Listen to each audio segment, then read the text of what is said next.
దొంగ కేసులు పెడతా ఉన్నారు. పోలీసులు ప్రేక్షక పాత్రగా పోషించే కార్యక్రమం చేయిస్తా ఉన్నారు.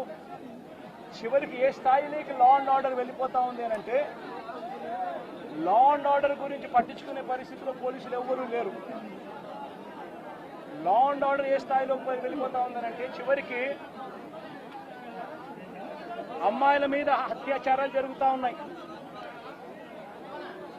పోలీసులు ఎవరు పట్టించుకోవడం లేదు. అగత్యాలు జరుగుతూ ఉన్నా కూడా ఎవరు పోలీసులు పట్టించుకోవడం లేదు. పట్టించుకోవాల్సిన అవసరం ఏముంది? చంద్రబాబు నాయుడు పట్టించుకోవద్దని చెప్తా ఉన్నాడు కదా అని చెప్పి వదిలేసిన పరిస్థితులు. నేను అడుగుతా ఉన్నా, ఇదే గతంలో వైఎస్ఆర్సీపీ ప్రభుత్వం ఉన్నప్పుడు ఏ రోజు కూడా తెలుగుదేశం పార్టీ వాళ్ళని చంపండి, తెలుగుదేశం పార్టీ వాళ్ళని కొట్టండి, తెలుగుదేశం లబ్ధిదారులకు మేలు చేయకుండా వదిలేయండి అని ఏ రోజు ఇన్స్ట్రక్షన్స్ ఇవ్వలేదు. ప్రతి అక్క చెల్లెమ్మ కూడా బయటికి పోతే తన ఫోన్లో దిశ యాప్ ఉండేది. ఆపదలో ఉంటే 5 సార్లు ఫోన్ షేక్ చేసినా లేదా SOS బటన్ నొక్కితే చాలు పోలీసులు వెంటనే వచ్చి అక్క ఏమైంది అని చెప్పి తోడుగా ఉండే పరిస్థితులు గతం. ఈరోజు పరిస్థితులు ఏమిటి? లా అండ్ ఆర్డర్ పూర్తిగా దిగజారిపోయిన పరిస్థితులు కనిపిస్తూ ఉన్నాయి. ఎందుకు ఈ మాదిరిగా జరుగుతూ ఉంది? కారణం చంద్రబాబు నాయుడు అనే వ్యక్తి తప్పుడు మాటలు చెప్పి, తప్పుడు వాగ్దానాలు చేసి, ప్రజలను మోసం చేసి, ప్రజలకు ఆశ కల్పించి తాను ముఖ్యమంత్రి పదవిలోకి ఎక్కాడు. నేను అడుగుతా ఉన్నాను, ఇదే చంద్రబాబు నాయుడు, ఇదే జగన్ ముఖ్యమంత్రిగా ఉంటే గత 5 సంవత్సరాల పాలన చూడండి. ప్రతి క్వార్టరు ఆ 3 నెలలు అయిపోయిన వెంటనే విద్యా దీవెన మరుసటి క్వార్టర్లో వచ్చేది. ఈరోజు జనవరి, ఫిబ్రవరి, మార్చు క్వార్టర్ విద్యా దీవెన పోయింది. ఏప్రిల్, మే, జూన్, ఇప్పుడు మళ్ళీ జూలైలో ఉన్నాం. 2 క్వార్టర్లు విద్యా దీవెన అనేది బకాయిలు. జగనే ఉండింటే విద్యా దీవెన అన్నది ప్రతి 3 నెలలకు ఒకసారి, 3 నెలలు అయిపోయిన వెంటనే జగన్ ఇచ్చేవాడు. తల్లులకు ఇచ్చేవాడు, పిల్లలకు మేలు చేసేవాడు. ప్రతి ఏప్రిల్లో జగనే ఉండింటే వసతి దీవెన ప్రతి ఏప్రిల్లో ఒక ఇన్స్టాల్మెంట్, వసతి దీవెనకు సంబంధించిన ఒక ఇన్స్టాల్మెంట్ ప్రతి తల్లి ఖాతాలోనూ పడి ఉండేది. జగనే ఉండింటే ఈ పాటికే రైతు భరోసా రైతన్నలకు వచ్చి ఉండేది. ప్రతి సంవత్సరం జగన్ జూన్లో రైతు భరోసా అమౌంట్ ప్రతి రైతుకు క్యాలెండర్ పెట్టి మరీ ఇచ్చాడు. జగనే ఉండింటే అమ్మఒడి డబ్బులు ఈ పాటికి తల్లులకు వచ్చి ఉండేటివి. ప్రతి సంవత్సరం ప్రతి జూన్లోనూ అమ్మఒడి డబ్బులు తల్లులకు వచ్చిన పరిస్థితులు. జగనే ఉండింటే ప్రతి ఏప్రిల్లో మహిళలకు సంబంధించి, అక్క చెల్లెమ్మలకు సంబంధించిన 0 వడ్డీ డబ్బు ఈ పాటికి వచ్చి ఉండేది. జగనే ఉండింటే మత్స్యకార భరోసా అన్నది ప్రతి ఏప్రిల్ 15 నుంచి జూన్ 15 మధ్యలో క్రమం తప్పకుండా జగన్ మత్స్యకారులకు తోడుగా ఉంటూ మత్స్యకార భరోసా ఇచ్చాడు. నేను అడుగుతా ఉన్నా, ఈరోజు వైఎస్ఆర్ కాంగ్రెస్ పార్టీ లేకపోవడం, చంద్రబాబు నాయుడు చెప్పిన అబద్ధపు మాటలతో ఈరోజు ప్రతి అక్క చెల్లెమ్మ ఎదురు చూస్తూ ఉంది. ఆ రోజు చంద్రబాబు నాయుడు అన్న మాట, జగన్ అయితే కేవలం 15,000 మాత్రమే ఇస్తాడు పిల్లల్ని బడికి పంపిస్తే, చంద్రబాబు నాయుడు అధికారంలోకి వస్తే 15,000 నీకు, 15,000 నీకు, 15,000 నీకు, 15,000 నీకు, 15,000 నీకు. నలుగురున్నారా మీ ఇంట్లో పిల్లలు? 60,000. మళ్ళా ఇంట్లో వాళ్ళ అమ్మను చూపించి నీకు 18,000. ఇవన్నీ మాటలు మాట్లాడి ఈరోజు ప్రతి అక్క అడుగుతా ఉంది. ఎన్నికలప్పుడు నువ్వు చెప్పిన మాట ఏంది? ప్రతి 18 సంవత్సరాలు నిండిన ప్రతి వయసు గల అక్క, 18 నుంచి 59 సంవత్సరాలు గల వయసు గల అక్క చెల్లెమ్మకు ప్రతి నెల 1,500 ఇస్తానన్నావు. ఈరోజు రాష్ట్రంలో ఓటర్ల జాబితా తెలుసు మీకు. 4,12,00,000 మంది ఓటర్లు ఉన్నారు.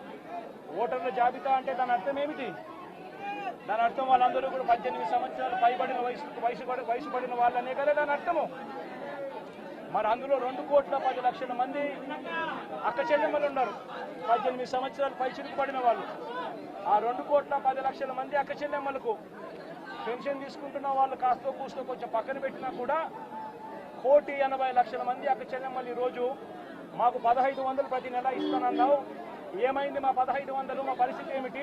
నీకు ఓటేషన్ నీ మాటలు నమ్మి అని చెప్పి అడుగుతా ఉన్నారు అక్క చెల్లెమ్మలు. ప్రతి అక్క ప్రతి పిల్లలు అడుగుతా. జగన్మామ ఉన్నప్పుడు క్రమం తప్పకుండా జగన్మామ 15,000 మా అమ్మకి ఇచ్చేవాడు అమ్మఒడి కింద. నువ్వు తల్లికి వందనం అన్నావు. మా ఇంట్లో 4 పిల్లలు ఉన్నారు, 60,000 మా ఇంటికి ఇస్తానన్నావు. ఎప్పుడు ఇస్తావు, ఎందుకు ఇవ్వడం లేదు అని చెప్పి అడుగుతా ఉన్నారు. పిల్లలు అడుగుతా ఉన్నారు, తల్లులు అడుగుతా ఉన్నారు, ప్రతి రైతు అడుగుతా ఉన్నాడు. వ్యవసాయం మొదలైపోయింది, వేగంగా నీకు వ్యవసాయం పనులు జరుగుతూ ఉన్నాయి. రైతు భరోసా సొమ్ము జగన్ ఉంటే వచ్చేది. నువ్వు 20,000 రూపాయలు ఇస్తానన్నావు రైతు భరోసా కింద. పెట్టుబడి సహాయం కింద 50 లక్షల మంది రైతన్నలు ఇవాళ అడుగుతా ఉన్నారు. మా పెట్టుబడి సాయం కింద 20,000 ఇస్తానన్నావు, ఏమైందా డబ్బు అని చెప్పి రైతన్నలు ఎదురు చూస్తూ అడుగుతా ఉన్నారు. ఈరోజు అక్క చెల్లెమ్మలు పొదుపు సంఘాల్లో ఉన్న అక్క చెల్లెమ్మలు అడుగుతా ఉన్నారు. ఏప్రిల్లో పొదుపు సంఘాలకు 0 వడ్డీకి సంబంధించిన 0 వడ్డీ డబ్బులు కట్టాలి. మరి ఎందుకు 0 వడ్డీ డబ్బులు మాకు ఎందుకు కట్టడం లేదు అని అక్క చెల్లెమ్మలు అడుగుతా ఉన్నారు. చదువుకుంటున్న పిల్లలు అడుగుతా ఉన్నారు. ఆ అక్క చెల్లెమ్మలు అడుగుతా ఉన్నారు. ఆ పిల్లలు చదివిస్తా ఉన్న అక్క చెల్లెమ్మలు, మా పిల్లలు చదువులు పోతా ఉన్నారు, కాలేజీలు అడుగుతా ఉన్నాయి ఫీజులు కట్టమని చెప్పి, సర్టిఫికెట్లు ఇవ్వమంటున్నాయి, సర్టిఫికెట్లు ఇవ్వమని చెప్పి కాలేజీలు అంటా ఉన్నాయి. 2 క్వార్టర్లు 2 త్రైమాసికాలకు సంబంధించి విద్యా దీవెన ఇవ్వడం లేదు, ఎందుకు ఇవ్వలేదు అని, వసతి దీవెన ఎందుకు ఇవ్వడం లేదు అని చెప్పి తల్లులు అడుగుతా ఉన్నారు. మత్స్యకారులు అడుగుతా ఉన్నారు, మత్స్యకార భరోసా ఏమిటి అని చెప్పి. ఇవన్నిటి నుంచి కూడా చంద్రబాబు నాయుడు ప్రజలను దారి తప్పించేందుకు, ప్రజలెవరూ కూడా ప్రశ్నించే పరిస్థితి రాకూడదు అనే ఉద్దేశంతో ప్రజల్లో భయాందోళన క్రియేట్ చేసే కార్యక్రమంలో భాగంగా ఈ మాదిరిగా దాడులు చేస్తూ, ఈ మాదిరిగా అన్యాయాలు చేస్తూ, ఈ మాదిరిగా తాను దిగజారిన రాజకీయాలు చేస్తూ ఉన్నాడు. ఇది నేను ఒకటే హెచ్చరిస్తా ఉన్నా, ఖచ్చితంగా వీటి మీద ప్రొటెస్ట్ జరుగుతుంది. అసెంబ్లీ రోజున, గవర్నర్ ప్రసంగం రోజున ఉభయ సభలను ఉద్దేశించి గవర్నర్ మాట్లాడే ప్రసంగంలో గవర్నర్ను ఖచ్చితంగా నిలదీస్తూ, గవర్నర్ ప్రసంగాన్ని అడ్డు తగులుతూ గవర్నర్ను ఖచ్చితంగా నిలదీస్తూ వైఎస్ఆర్సీపీ గలం విప్పుతుంది. దాని తర్వాత ఖచ్చితంగా మళ్ళీ మంగళవారము వైఎస్ఆర్సీపీకి సంబంధించిన ఎమ్మెల్సీలు, ఎమ్మెల్యేలు, ఎంపీలు, రాజ్యసభ సభ్యులు, లోక్సభ సభ్యులు అందరూ కూడా ఢిల్లీకి వెళ్తారు. వెళ్ళి బుధవారము ఢిల్లీలో